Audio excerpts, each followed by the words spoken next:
bigyan mo sila ng dalawang Pilipin, dalawang butsin, Mukha na lang rate. So, pumasok sa may loob na yung Semaras Farm.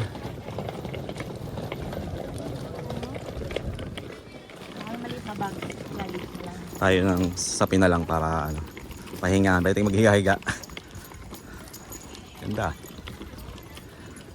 Kasi pwede tayong kahit sa pumesta. Ayun yung kainin nila. Kainan. Ito, kainan.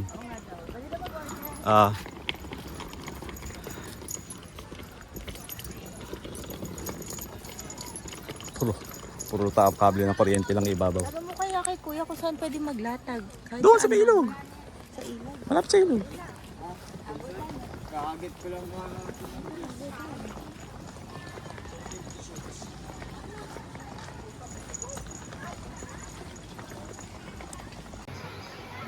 Tayo ngayon sa may Semaras Farm na. Time check, it's 10:30 in the morning. So marami na rin itong bisita. Wala na kami nakuha ng cemented table kasi ano na siya eh. Occupied na lahat. Yung kanilang pinaka-ilog.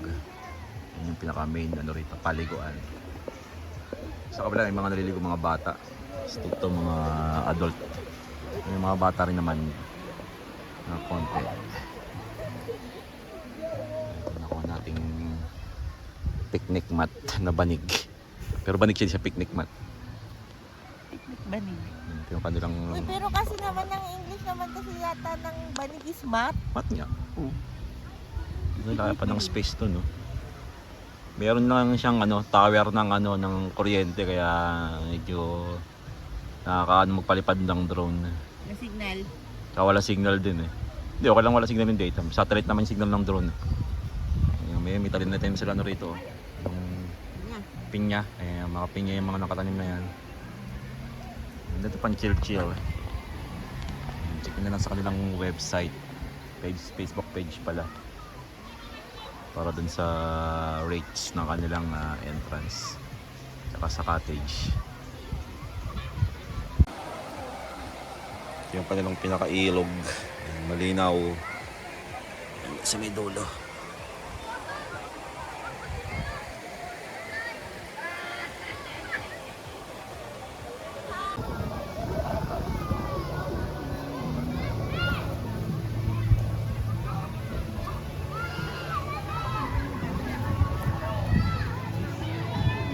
Ito yung kanilang CR sa itong kulay green na to.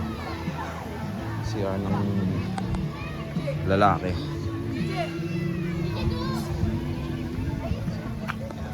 Ito yung sa babae. Masok si ate. Shower. Malinis naman yung kanilang bathroom. Dito mo lang.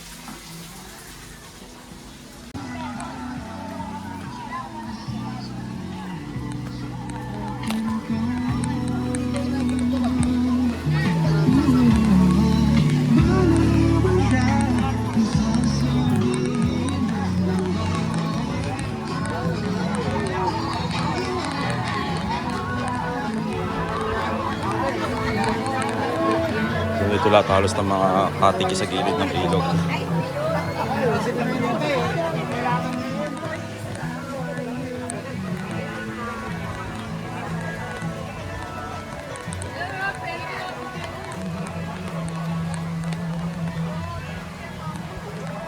Meron sila dito ng farm, taniman.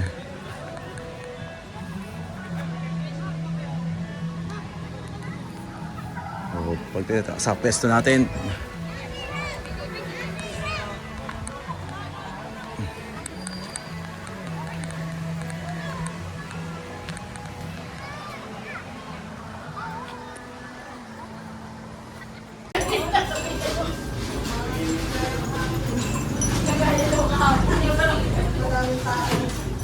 Palitan natin tong voucher natin ng Rodelias.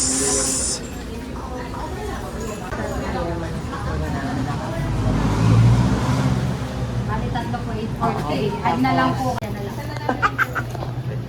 Dilat may hangin. Smile ka. Nakita si Ma'am Pre. Ay, kita ako. Thank you po. Tama. Thank you. Ayan ba? I-available na muna na paper. Oo. Okay, yun yung kanya. Bali po,